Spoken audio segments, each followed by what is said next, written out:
안녕하세요. 저는 경기도 일산에 살고 있는 30대 초반의 미혼 여성입니다. 저는 평소 썰TV에 올라오는 사연들을 즐겨 듣는 구독자였어요. 여기에 올라오는 이야기들이 너무나도 재미있었거든요. 세상에 이렇게까지 이상한 사람들이 있다고? 싶었던 적도 있고요. 얼마나 눈치가 없었으면 이런 것도 몰라? 싶었던 사연도 있었습니다. 하지만 그 이상한 사람을 만난 눈치 없는 주인공이 제가 될 줄은 꿈에도 몰랐죠. 저는 불과 얼마 전에 하마터면 결혼 사기를 당할 뻔했었거든요. 지금도 그때 일만 떠올리면 내가 정말 귀신이라도 씌었던 걸까 싶은 생각이 들고는 합니다. 그게 아니고서는 이 일을 설명할 길이 없더라고요. 사실은 작정하고 사기를 치려고 했던 그 사기꾼이 가해자인데 오히려 저는 한동안 바깥 생활도 할 수 없을 정도로 스스로 자책하며 큰 충격에 빠져 있었습니다. 대부분의 피해자들이 가장 먼저 이런 생각을 하게 된다고 하더라고요. 내가 멍청했구나. 내가 바보였구나 하는 생각들이요. 하지만 얼마 전에 보았던 TV 프로그램에서 저와 비슷한 일을 겪은 피해자에게 상담사분이 그러시더라고요. 본인의 잘못이 절대로 아니라고요. 그러니까 자책할 필요가 없다고요. 저는 그 말을 듣고서야 저를 짓누르고 있던 마음의 짐을 내려놓아 보기로 했습니다. 혹시라도 제 사연을 듣고 있는 또 다른 누군가에게 이 이야기가 힘이 되기를 바라면서요. 남자친구를 처음 만났던 그날은 유난히도 정신이 없던 날이었던 걸로 기억합니다. 그날 저는 너무 바빴던 나머지 지갑을 잃어버렸었거든요. 저는 한 이벤트 마케팅 업체에서 행사 기획 보조로 일을 하고 있습니다. 그런데 사흘 전부터 갑자기 스케줄이 꼬이기 시작했죠. 원래 예정이었던 돌발 상황이 자주 있는 게 이 업계의 일이긴 했지만 일정 변경과 세부사항 변경 그리고 제조율 문제가 동시에 일어난 건 처음이었거든요. 외부 출장이 많은 일이라 저는 원래 운전을 하고 다니는데 그날따라 하필이면 제 차까지 고장이 나서 수리를 하기 위해 맡긴 상태였고요. 덕분에 택시를 타고 다니느라 더 정신이 없었죠. 그날도 그렇게 택시에서 급하게 뛰어내리다가 벌어진 일이었습니다. 현장에서 일정을 무사히 마무리 짓고 저는 녹초가 되어 눈앞에 바로 보이는 카페로 들어갔습니다. 하루 종일 아무것도 먹지를 못해서 너무 힘들고 배고팠거든요. 그리고 야무지게 샌드위치와 커피를 주문하고 나서 알게 되었습니다. 제 가방 안에 지갑이 없다는 사실을요. 택시에서 내릴 때까지만 해도 분명히 있었는데 말이에요. 지갑을 잃어버렸다는 걸 알게 되자 저는 너무나 당황했습니다. 요즘은 현금을 들고 다니는 사람들이 거의 없잖아요. 저 역시 마찬가지였죠. 다행히도 지갑 안에 돈은 급한 일을 대비해서 5만원권 한 장만 넣고 다니고 있었어요. 하지만 그 안에 함께 들어있는 제 카드들과 신분증, 그리고 자잘하게 모았던 영수증이나 티켓 같은 것들이 문제였습니다. 카드는 우선 정지시킨다지만 신분증을 포함해서 전부 다시 재발급받아야 하는 번거로움과 재발급 기간까지 그 안에는 쓸 수 없다는 곤란한 상황이 문제였죠. 한숨이 저절로 나오더라고요. 저는 일단 급한 대로 카드사에 연락을 해 모든 카드부터 정지를 시켰습니다. 다행히 그 사이에 누군가 카드를 긁지는 않았더라고요. 그 다음에는 상사에게 전화를 해서 사정을 설명하고 반차 신청을 했습니다. 일단 급한 일은 다 마무리 지은 상태라 꼭 회사로 돌아가지 않아도 괜찮았거든요. 오늘이 다 지나기 전에 가능한 재발급 신청까지 마칠 생각이었죠. 마지막으로 지갑이 있을 법한 동선을 다시 한 번만 더 확인하고 나서요. 그리고 택시에서 내린 길까지 다시 되짚어 돌아가 보려던 순간이었습니다. 모르는 번호로 전화가 걸려오더라고요. 여보세요? 안녕하세요. 임세원 씨 핸드폰인가요? 네, 저 맞는데요. 실례지만 누구시죠? 제가 방금 임세원 씨 지갑을 주운 것 같은데요. 지갑 속에 있는 명함 연락처를 보고 전화드리는 거거든요. 정말요? 감사합니다. 안 그래도 방금 잃어버린 걸 발견해서 지갑을 찾고 있었거든요. 혹시 지금 위치가 어디세요? 제가 그리로 가겠습니다. 전쟁이 나서 헤어진 이산가족에게서 연락이 와도 아마 지금보다 기쁘지는 않았을 것 같다는 생각이 들었습니다. 저에게는 그만큼이나 구세주 같은 전화였어요. 아마 그분도 제 목소리에서 같은 느낌을 받으셨겠죠. 제 호들갑에 조금 웃더니 본인도 남은 일정이 없어서 천천히 와도 된다고 하시며 현재 위치를 불러주시더라고요.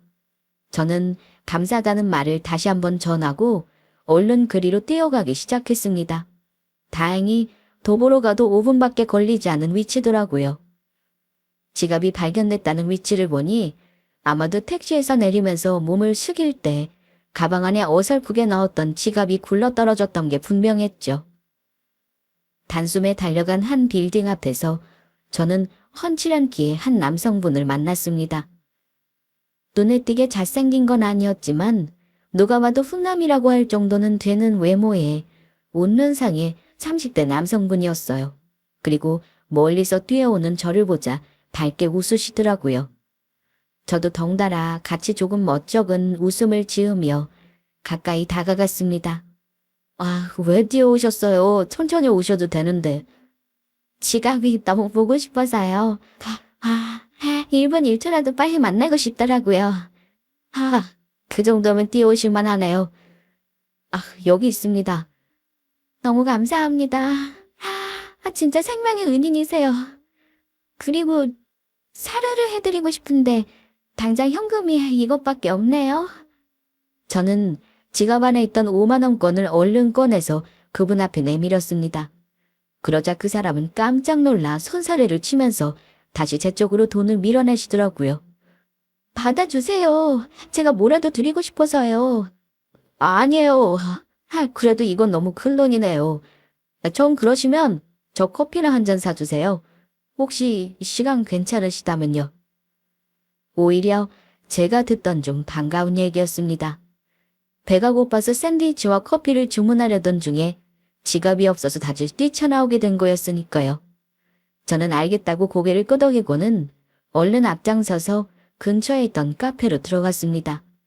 거기서도 먹을거리를 잔뜩 시켰죠. 이번에는 2인분으로요.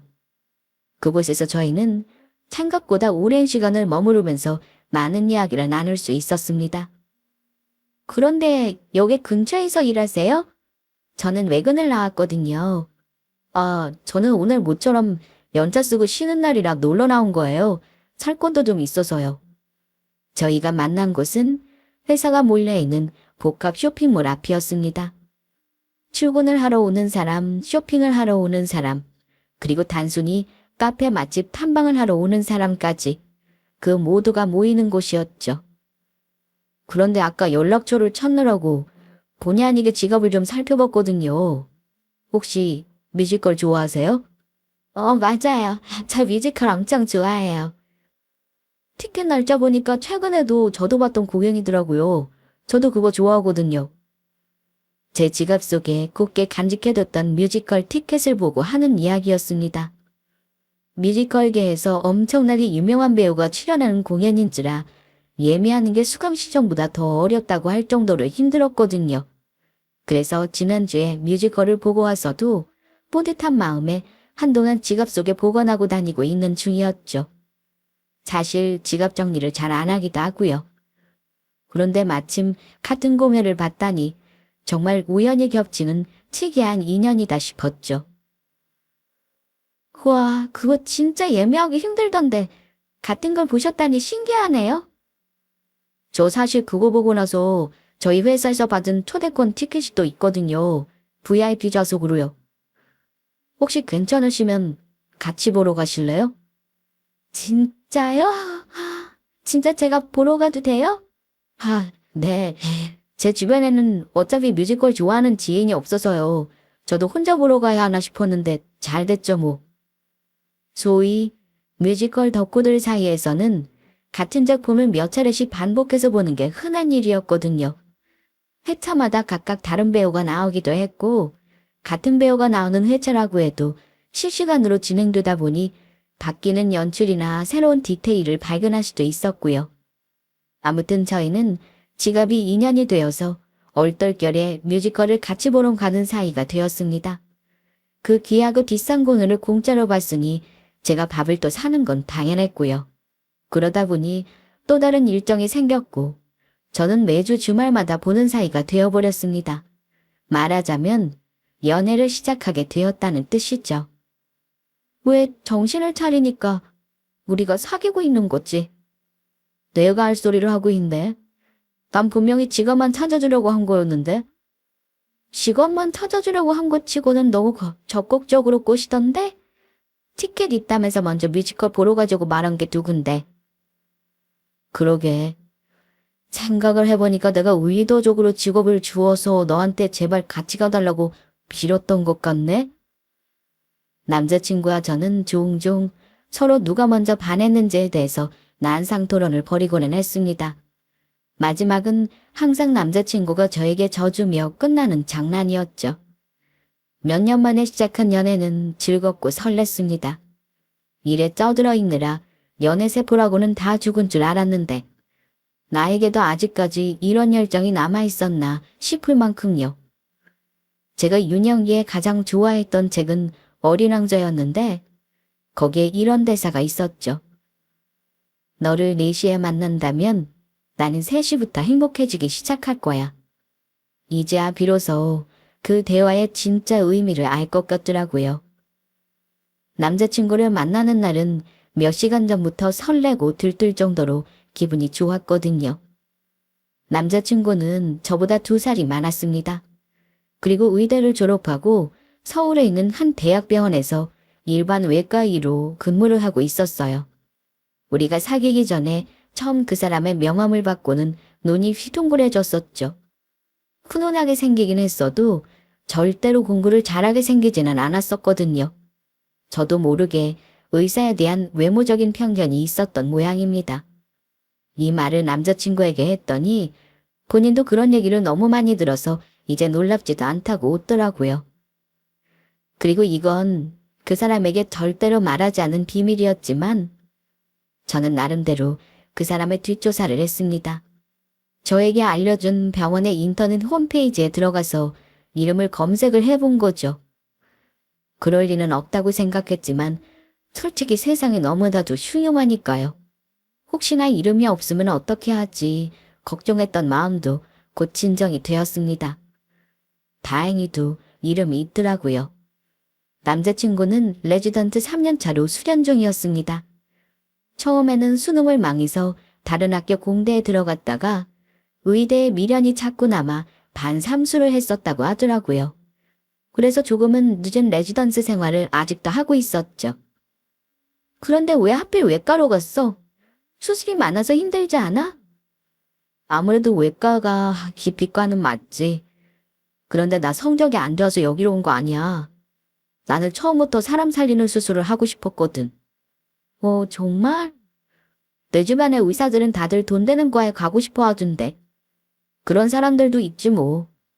그거야. 각자 저마다 선택이니까. 나는 그냥 의대에 들어갔을 때부터 서전이 되는 것만이 목표였어. 다행히 수술도 적성에 잘 맞고. 처음 이 얘기를 들었을 때도 신기했던 것 같습니다. 겨우 20대 초중반. 그 어린 나이에 이렇게 기특한 생각을 했다는 게요. 대신 불편한 일도 많았습니다. 흔히들 아시는 것처럼 수술을 일단 시작하면 연락이 끊기는 게 당연했거든요. 불과 몇십 초 전까지만 해도 연락을 하고 있었는데 갑자기 메시지 답장이 또 끊기는 일도 허다했어요. 그러고는 갑자기 응급수술이 생겨서 들어갔다 왔다며 반나절 후에 연락이 오는 일도 다반사였습니다. 수술방 안에서는 핸드폰을 쓸 수가 없으니까요. 하지만 불편한 마음보다는 오히려 안쓰러운 마음이 더 컸습니다. 몇 시간 서 있는 건 둘째치고 잠도 제대로 못 자고 끼니를 놓치고 이럴 때가 대부분이었거든요. 물론 이것도 전연차 때보다는 엄청나게 많이 나아진 거라고 하더라고요. 그러니 저와 연애할 틈도 생긴 거라고 말을 했고요. 제 이야기를 들은 친구가 저렇게 갑자기 자주 연락이 안 되면 불안하지 않냐고 하던데 저는 전혀 불안하지 않았습니다.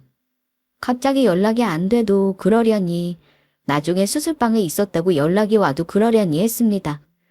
어디까지나 이 일이니까요. 원래도 제가 연애를 할 때 연락에 딱히 집착하지 않는 성격이기도 했습니다. 그리고 저런 일이 아니라도 바람을 피울 인간이었다면 애초에 바람을 피웠을 거라고 생각했고요. 하지만 정작 남자친구 본인의 생각은 조금 달랐는지 저에게 이런 말들을 자주 하더라고요. 엊그제 저녁에 우리 동기 단톡방이 아주 난리가 났었잖아. 왜? 무슨 일 있었어? 내 대학 동기이기도 한데 지금 우리 병원의 성형외과에서 레지던트 하고 있는 애가 하나 있거든? 민호이라고? 저번에 들어본 이름인 것 같아. 그 사람이 왜? 바람을 피웠는데 한두 명도 아니고 오다리를 걸쳤다고 하더라고. 나중에 여자친구들이 전부 다 알게 돼서 병원 앞에서 뺨까지 맞고 난리 났었어. 그중에 결혼할 여자도 있었다던데. 남자친구는 평소에 가끔씩 본인 동기들이 바람을 피운 이런 일화들을 이야기해주고는 했습니다. 이건 뭐 사람인지 짐승인지 도덕관념이 보통 사람들의 상상을 초월하기 믿도는 경우가 너무나도 많았죠. 그것도 유독 여자 관계에 있어서요. 아, 진짜로? 아니 미친 거 아니야? 어떻게 바람을... 그것도 그렇게나 많이 피울 수가 있어? 그러니까 병원에 지금 소문 쫙 나가지고 다들 쓰레기라고 욕하고 난리 났어. 간호사들이 걔 지나가기만 해도 쑥덕대고 있더라고. 시간도 많나 봐. 일까지 하면서 5명을 어떻게 만난 거야? 근데 이쪽 계통이 그런 애들이 많아. 결혼하기 전이면 다행이지. 결혼하고 나서도 재벌을 걔 못 주고 바람 피운 애들도 많고. 다들 왜 그렇게 사는지 모르겠네. 듣기로는 오히려 바람을 피울 시간도 없을 것처럼 바쁜 수술과에 그런 쓰레기들이 더 많다고 하더라고요. 수술방에 들어가 있었다고만 하면 연락이 좀 안 돼도 여자친구가 그러려니 하고 넘어가는 경우가 많다면서요. 바람을 피우기 최적의 조건이었던 거죠. 저는 그 말을 들으면서 오히려 본인에게 불리할 수도 있는 이야기를 솔직하게 전달해주는 그 사람에게 더 믿음이 갔던 것 같습니다. 적어도 본인이 그런 식으로 바람을 피우고 있다면 어떤 핑계를 대면 먹히는지를 이렇게 순순히 말할 리가 없으니까요. 게다가 이미 애인이 있는데도 저런 식으로 행동하는 동기를 본인은 친구로도 생각하지 않는다는 말로 덧붙이곤 했죠. 본인의 가치관과는 너무 다른 사람이라고 하면서요. 제가 남자친구를 좋아하게 된 데에는 여러 가지 이유가 있었지만 그 사람의 이런 가치관이 무엇보다도 큰 비중을 차지했습니다. 아무리 좋은 학교를 나와 번듯한 직업을 가져도 또 아무리 돈을 잘 번다고 해도 망가진 가치관을 가진 사람과는 평생을 함께할 수 있을 리가 없었으니까요. 그런 점에서는 저희는 생각도 비슷하고 서로에게 요구하는 도덕성의 기준도 비슷한 사람들이었습니다. 그건 적어도 생각이 다르다는 이유로 다툴 일은 없었다는 얘기였죠. 약 1년의 시간 동안 저희는 바쁜 와중에도 틈틈이 스케줄을 맞춰 데이트를 하며 열심히 서로를 알아가는 시간을 가졌습니다. 연애가 시작된 처음에는 마냥 설레기만 하지만 시간이 흐를수록 콩깍지가 벗겨지면서 서로에 대해서 실망할 일도 하나둘씩 생기는 법이잖아요. 하지만 그 사람은 의외로 저의 모든 점을 다 좋아해 주었고 저 역시도 여전히 그 사람이 좋더라고요. 1년이 지났음에도 여전히 저에게 헌신적이었고요. 세연아, 잠깐만 눈 감아봐. 갑자기? 왜? 또 뭔데? 그냥 좀 감으라면 감아봐. 저는 또 속아주는 척 눈을 감았습니다. 신호에 맞춰 다시 눈을 떴을 때는 예상했던 대로 제 목에 목걸이가 걸려 있었고요. 광고에서 보고 지나가는 말로 제가 예쁘다고 했던, 저는 그런 말을 했었던 사실도 잊어버리고 있었던 그 브랜드의 목걸이였죠. 아, 이걸 진짜로 사왔어? 대체 언제? 이번 주 내내 바빴잖아. 아무리 바빠도 여자친구 선물 사러 갈 시간 정도는 있지. 병원 근처가 백화점이잖아. 고마워. 사달라는 얘기는 아니었는데. 네가 잘하고 다니면 내가 더 고맙지. 우리 세연이 행복해하는 얼굴 보는 맛에 내가 일하잖아. 늘 이런 식이었습니다. 기억력이 좋아서인지 제가 말하는 걸 하나도 허투루 듣지 않고 전부 새기고 있더라고요. 그리고 언제가 되었든 꼭 저에게 선물을 했고요. 제가 먹고 싶다고 했던 음식이든 갖고 싶다고 했던 물건이든 그것도 아니면 가보고 싶다고 했던 장소든지 간에요. 다만 요령은 좀 부족해서 저에게 이렇게 깜짝 이벤트를 하려고 하는 날이면 아침부터 온종일 거기에 계속 신경을 쓰고 있는 게 느껴져서 다 들키고는 했죠. 바로 오늘처럼요. 계속 가방을 휘끈거리고 있길래 가방 안에 또 뭔가 있구나 싶은 생각이 들었거든요. 그런 순수함과 다소 어설픈 모습마저도 저에게는 하나하나 전부 감동이었고 또 사랑으로 느껴졌습니다. 하지만 저도 조금 부담스럽기는 했어요. 이제 겨우 1년쯤 된 사이에 주고받기에는 너무 선물의 액수가 컸거든요. 선물의 빈도도 마찬가지였고요. 또래보다 잘 번다고 해도 그래봤자 아직 레지던트 월급 몇백일 뿐인데 저축이라고는 안 하고 이렇게 저에게 다 써도 되는 건지 걱정스럽기도 했고 미안하기도 했고요. 제가 그런 말을 할 때마다 남자친구는 그런 신경 쓰지 말라면서 대수롭지 않게 대꾸하고는 했어요. 하지만 어떻게 신경을 안 쓸 수가 있겠어요? 선물이라는 게 쌍방이 주고받아야 하는 건데 저는 이만한 금액대의 선물을 아무 기념일도 아닌 날에 턱턱 챙겨서 내미는 건 부담스러운 일이라고 생각했거든요. 평소에 제 소비가 많은 편도 아니었고요. 오히려 친구들에 비해서는 거의 돈을 안 쓴다고 해도 무방할 정도였어요. 결국 초반에 줬던 몇 번의 선물을 마음만 받겠다고 계속 거절하자 남자친구는 작심한 듯 저를 데리고 어디론가 가더라고요. 지금 어디로 가는 거야? 가보면 알아. 자꾸 가는 것도 비밀로 붙이길래 저는 단순히 또 어디 레스토랑이라도 예약해둔 건가 싶었죠. 그런데 도착한 곳은 식당이 아니었습니다.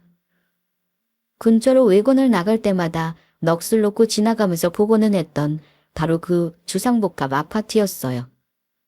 직접 보지는 않았어도 누군가 이름을 들으면 아 거기 하는 바로 그곳이요. 유명한 연예인들도 살고 엄청난 재벌들도 산다고 했던 일반인들은 꿈도 못 꾸는 아파트였죠. 하지만 갑자기 여기는 왜 온 건지 아니 그보다도 1층 현관 번호키는 어떻게 저렇게 익숙하게 누르고 있는 건지 저는 얼떨떨하기만 했습니다. 유난히도 눈부시게 번쩍거리는 실내 마감재를 보면서 연신 감탄하기를 장단. 그래서 여기가 어디냐고 물었더니 엘리베이터를 타고 나서야 말하더라고요. 우리 집이야. 나 자취하는 집. 여기가 자기 집이라고. 그냥 가자고 하면 안 갈 것 같아서. 나 어제 청소 열심히 했단 말이야. 오늘 꼭 보여주고 싶었어. 진짜 당황스러웠습니다. 이게 농담인가 진담인가 싶기도 했고요. 사귄 지 1년 만에 방문하게 된 남자친구의 집이 이렇게 좋은 곳이라는 사실을요. 그동안 몇 번이나 집에 놀러 오라고 했었지만 집에 직접 들어가는 건 조금 부담스러워서 매번 거절하고는 했었거든요. 일단 집에 놀러 가면 앞으로도 집 데이트가 계속될까봐 싫기도 했고요. 하지만 그동안 집이 어딘지를 구체적으로 말했던 적은 한 번도 없어서 저는 그저 저처럼 직장 근처에 작은 투룸을 얻어서 살고 있나 대충 그런 이미지를 그리고 있었을 뿐이었죠. 집이 왜 이렇게 좋아? 나 여기 내보고 좀 TV에서나 봤었는데. 마음에 들어? 나름 깨끗하지. 나 청소도 잘하지. 지금 청소가 문제야? 갑자기 너무 거리감 든다. 다른 세대 사람 같아 우리. 감탄사를 내뱉으면서도 두 눈이 휘둥그레져서는 주변을 둘러보는 저를 남자친구가 뒤에서 안고는 이러더라고요. 이깟집으로 무슨 거리감이야. 그리고 거리감 느끼려고 데려온 게 아니라 앞으로 내 선물 거절하지 말라는 뜻에서 데려온 거야. 나 사랑하는 사람한테 그 정도 선물 사줄 형편은 된다고 얘기하고 싶어서. 아, 어, 자기 형편을 너무 잘할 것 같아. 갑자기 체감이 확 되네? 헐, 야. 근데 이 집은 내가 산 건 아니고 부모님이 월세 내주시는 거야. 나중에 결혼하면 아파트 사주신다고 그때까지는 일단 여기서 살라고 하시더라고. 부모님이? 와, 여기 월세도 장난 아닐 것 같은데. 진짜 부모님께 감사해야겠다, 자기는. 남자친구의 부모님은 사업을 하고 계시다고 했습니다. 자세하게 들은 건 많이 없었지만 고급 인테리어 자재 수입과 관련한 사업이라고 들었죠. 해외에서 대리석이나 고급 패보리, 타일, 조명기구 같은 자재를 들여오는 일이라 1년 중 절반 넘는 시간을 주로 한국 밖에서 생활하신다고 들었어요. 처음 부모님의 이야기를 들었을 때는 사업을 하시니 남들보다는 조금 더 집안 형편이 여유로울 것 같다는 생각은 했습니다. 하지만 이 정도로 잘 살 거라고는 전혀 생각하지 못했죠. 여유가 되면 자식들 월세를 내주실 수도 있다고 생각하고 저 역시도 부모님이 집세를 내주시고 있기는 하지만 이 정도는 아니었어요. 저에게 부담을 가지지 말라고 보여준 집이 오히려 더 부담스럽게 된 셈이었죠. 그리고 그것보다 더 큰 문제가 있었습니다. 다음 주에 우리 부모님 한국에 들어오신다는데 같이 뵈면 어떨까 싶은데? 부모님을 뵙자고. 너랑 결혼하고 싶다고 말씀드렸거든. 그랬더니 한번 만나고 싶으시대. 사실 남자친구 입에서 결혼 이야기가 나온 건 벌써 3달쯤 전의 일이었습니다. 제가 너무 이르다고 거절했지만요. 그 뒤로도 남자친구는 포기하지 않았습니다. 아주 자연스럽게 스며들듯이 결혼해야겠다는 작정이라도 한 것처럼 계속해서 결혼 이후의 삶에 대해서 말을 하더라고요. 처음에는 이게 뭔가 싶었던 저도 계속 듣다 보니까 약간 세뇌가 되는 것 같더라고요. 듣고 있으니 어쩐지 저도 이 사람과 결혼을 해야 할 것 같은 느낌도 들었고요. 남자친구는 이제 레지던트 4년차가 되었습니다. 그리고 결혼한다고 해도 이상한 나이는 아니죠. 사실 얼마 전에는 예비 프로포즈 비슷하게 청혼을 받기도 했습니다. 그러던 차에 부모님이 한국으로 들어오신다니 이렇게 만나게 되면 정말로 결혼을 해야 하는 게 아닌가 싶더라고요. 짧은 순간 많은 고민이 들었지만 결국 저는 그 자리에 나가게 되었습니다. 안녕하세요. 처음 뵙겠습니다. 저는 성우 씨랑 만나고 있는 임세연이라고 합니다. 반가워요. 성우가 결혼하고 싶은 여자가 있다고 해서 얼마나 좋은 아가씨일까 우리도 궁금했었는데 이렇게 만나게 되네요. 사진으로 보여준 것보다 훨씬 더 예쁜데요. 성격도 너무 좋아 보이고. 예쁘게 봐주셔서 감사합니다. 어머님도 너무 미인이세요. 고마워요. 말도 참 예쁘게 하네. 예비 시부모님을 뵙는 자리라니. 제 인생에도 이런 이벤트가 생겼다는 게 그 자리에 나간 그 순간까지도 실감이 잘 나지 않더라고요.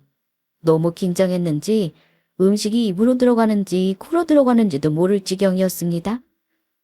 회사를 다니면서 이렇게 긴장되는 상황과 자리에는 많이 익숙해졌다고 생각했는데도 말이에요.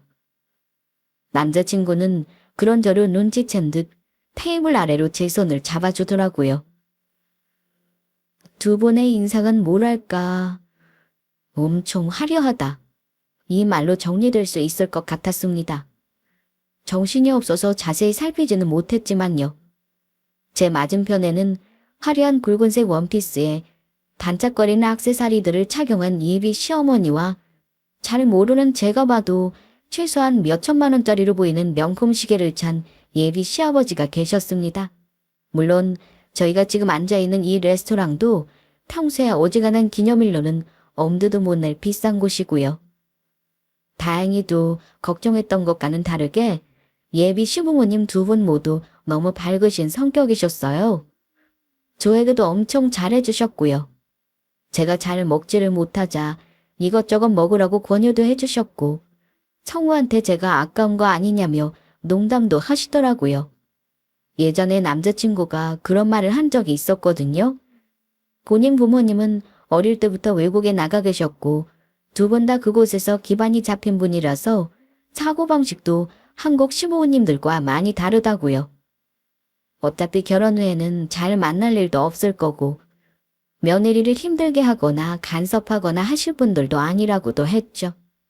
당시에는 그게 말처럼 그렇게 쉬울 것 같아 라고 생각했던 저였는데 그 자리에서 두 분을 뵙고 나니 어쩌면 그럴 수도 있겠다 싶었습니다.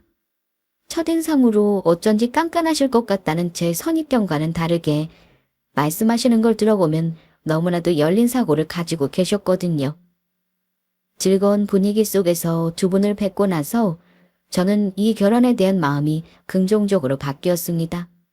단순히 저에게 잘해주는 걸 보고 그런 게 아니라 저런 두 분 밑에서 자란 남자친구라면 나중에 우리가 결혼해서도 비슷한 분위기의 가정을 이룰 수 있겠다 싶어서요.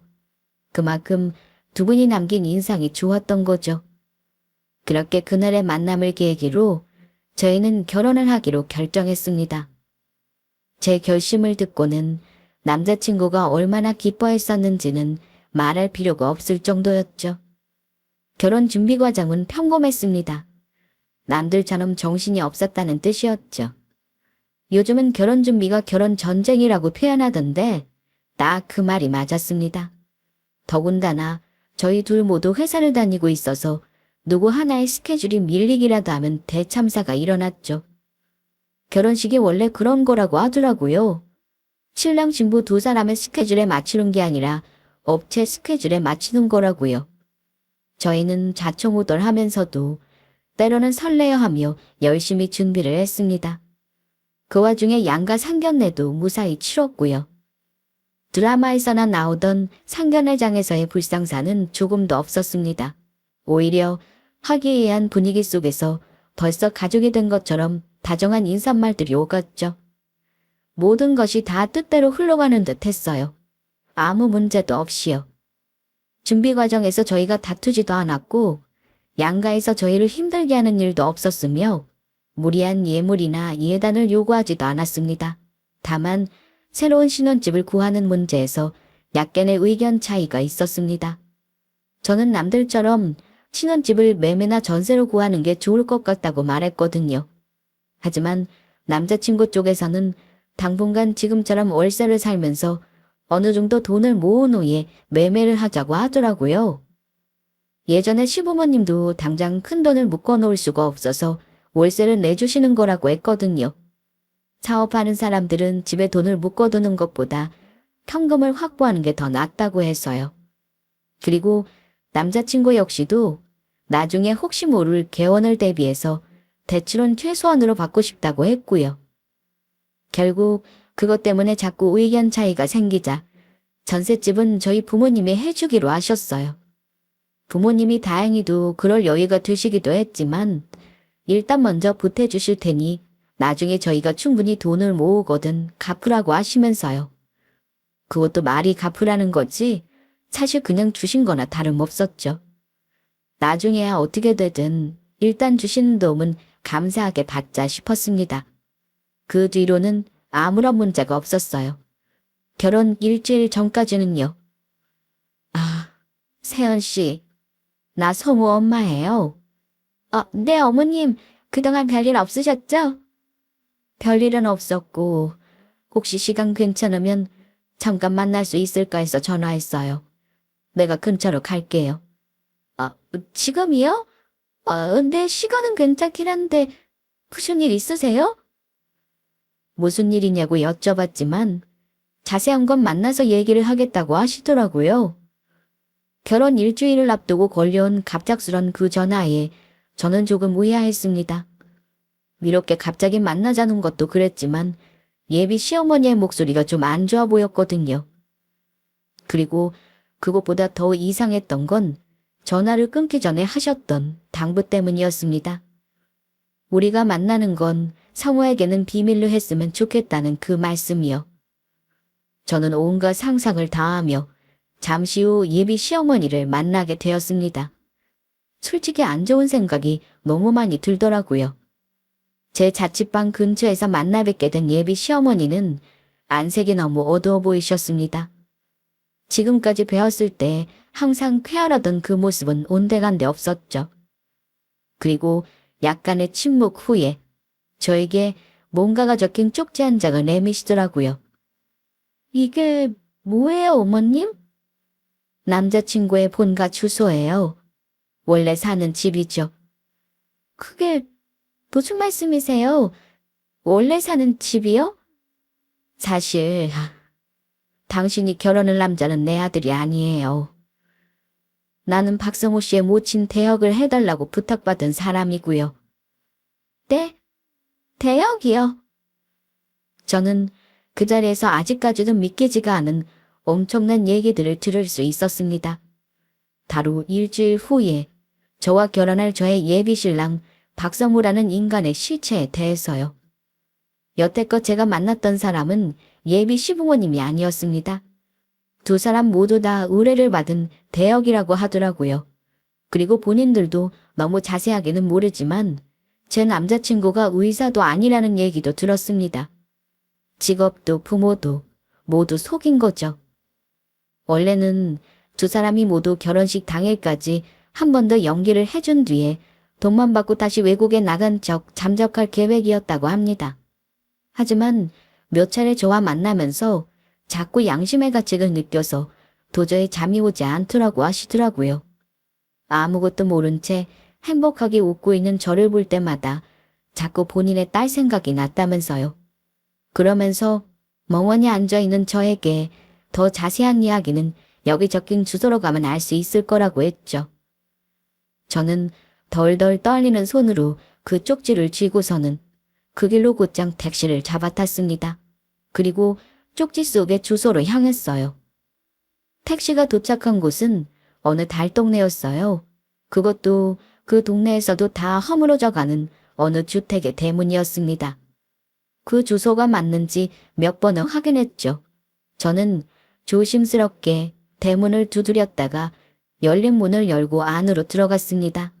그리고 마당 안에서 평상에 앉아 강아지 밥을 주고 계시던 한 할머니와 눈이 마주쳤어요.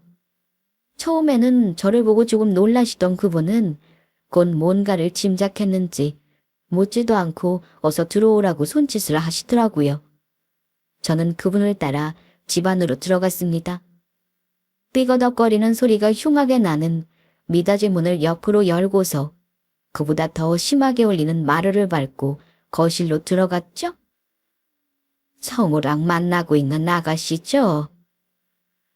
네, 임세연이라고 합니다만 이게 어떻게 된 건지. 얼마 전에 대역해준다는 사람과 어떻게 연락이 닿아서 내가 그간의 사정을 얘기했어요. 혹시 아가씨를 만나게 되면 사실대로 얘기하고 나랑 꼭 한번 만나게 해달라고요. 고민해 본다고 하더니 오늘 결심을 했나 보네요. 그리고 저는 그날 박성호의 진짜 친모인 그분의 입에서 나온 이야기를 들을 수 있었습니다. 제가 지금까지 지난 1년간 알아왔던 그 인간의 진짜 모습에 대해서요. 박성호는 사기꾼이었습니다. 그것도 화려한 사기 전과까지 있었죠. 저에게 알려준 정보는 모두가 거짓말이었습니다. 알고 보니 의대는커녕 대학조차 나오지 않았고 제대로 된 직업도 한 번 가진 적이 없었던 백수였어요. 대학을 가라고 돈을 모아줬더니 무슨 사업인가 뭔가 한다고 홀랑 말아먹더라고.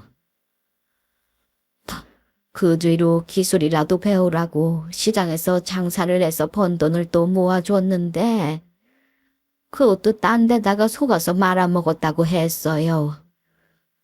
그때부터가 시작이었던 것 같아요. 아마 그 뒤로 박성호는 본격적인 사기의 길로 들어섰다고 합니다. 처음에는 순진한 미성년자들을 꼬셔 자잘하게 소액 사기를 치며 용돈벌이를 했다고 했죠. 그게 통한다는 걸 깨닫게 된 박성호는 점점 더 대담해지기 시작했다고 하더라고요. 나중에는 사기를 치는 금액이 점점 더 커졌고 투자 명목으로 다양한 사람들에게서 돈을 떼먹는 수법도 날로 진화했고요. 마지막으로 정착한 곳은 결혼 사기극이었다고 하네요. 순진하고 적당히 어리숙한 부잣집 여자를 꼬셔서 돈을 뜯어내는 걸로요. 벌써 당한 여자가 한둘이 아니라고 합니다. 나중에야 알게 된 사실이지만 저를 만난 것도 결코 우연이 아니었죠. 지갑은 우연히 주었을지 모르지만 저에게 접근한 건 우연이 아니었어요. 그 인간은 제 지갑 속 민증에 있던 본가 아파트 주소를 보고 저희 부모님의 재력을 짐작한 것이었어요. 그리고 결혼 사기극의 다음 목표를 삼게 된 거였고요. 제가 인터넷에 찾아가서 확인했던 의사는 뭐였냐고요? 그건 동명이인이었습니다. 박성호가 그 박성호가 아니었던 거죠. 사진 한 장 없이 홈페이지에는 단순히 진료과의 의사의 이름만 나와 있다는 점을 악용했던 겁니다. 저는 순진하게도 거기 적혀있는 의사의 이름과 출신 의대 같은 간단한 양력이 모두 남자친구가 말했던 내용과 일치하기에 같은 사람이라고 생각을 했던 거고요. 그 인간이 결혼 전에 자취를 하고 있다만 보여주었던 집도 당연히 부모가 월세를 내주는 집이 아니었습니다. 통장 잔고가 1,000만 원도 안 남았을 거라고 하더라고요. 그 집은 없는 형편에 대출을 풀로 땡겨서 비싼 월세를 간신히 내고 있는 집이었어요.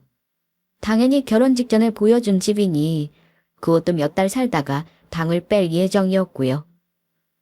그럼 데이트를 할 때 저에게 선물했던 그 비싼 물건들은 다 어떻게 된 건가 싶더라고요. 그것도 대부분 다른 여자에게서 뜯어낸 돈으로 다음 데이트에 쓸 비용을 돌려막게 한 거였어요. 정말이지. 들으면 들을수록 기가 막히고 코가 막혀서 나중에는 이게 몰래카메라인가 싶을 정도였습니다. 말이 안 나오더라고요. 눈앞에서 눈물까지 흘리며 미안하다고 대신 사과를 하는 그 인간의 친어머니를 만나지 않았더라면 아마 이 엄청난 이야기를 제가 믿을 수나 있었을까요? 그놈은 대역을 써서 저와 결혼을 한 뒤 개원이든 어떤 핑계를 대서든 저희 부모님의 돈을 뜯어낼 예정이었습니다. 그러고 나면 또다시 잠적해서 또 다른 희생양을 찾아 떠났었겠죠. 내가 아무리 말려도 듣지를 않네요. 아가씨한테는 정말 미안합니다. 다른 아가씨들에게도 너무 미안해서 이 죄를 어떻게 갚아야 할지 정말. 이제라도 말씀해 주셔서 감사합니다. 어머님이 무슨 잘못이 있겠어요. 이대로는 도저히 안 될 것 같아요. 저러다 정말 큰일이라도 날 것 같아서 내가 이렇게 부탁 좀 할게요. 교도소를 가는 한이 있어도 우리 성우 정신 좀 번쩍 차리도록 아가씨가 꼭 고소를 해주세요. 절대 봐주지 말고요. 저는 가슴이 답답해졌습니다. 남도 아니고 당신 친아들을 고소해달라고 하는 저 마음도 오죽할까 싶었죠. 물론 그렇다고 그 사기꾼을 봐줄 생각도 어차피 없었지만요. 그래서 꼭 그렇게 해드리겠다고 대답을 드리고는 그 집에서 나오게 되었습니다. 나중에 고소를 위해 뒷조사를 해보니 더 가관이었어요. 결혼을 앞두자 이제 거의 끝물이라고 생각을 했는지 그놈은 심지어 벌써 갈아탈 다른 여자를 찾은 상태였습니다. 이제 막 썸 타기 시작했던 또 다른 희생양이 있었던 거죠. 저는 곧장 그 여자에게도 이 사실을 알렸습니다. 그리고 결혼 사기 명목으로 바로 고소 절차를 시작했어요. 당연히 저희 부모님에게도 이 모든 사실을 알리게 되었죠. 정말이지 너무 죄송했습니다. 저희 엄마는 충격을 받으셨는지 자리에 주저앉기까지 하시더라고요. 아빠는 아무 말도 없으셨지만 마찬가지로 놀라신 게 뻔했고요. 제가 눈물만 흘리고 있자 나중에는 이제라도 알게 된 게 하늘이 도운 거라고 생각하라고 하셨습니다.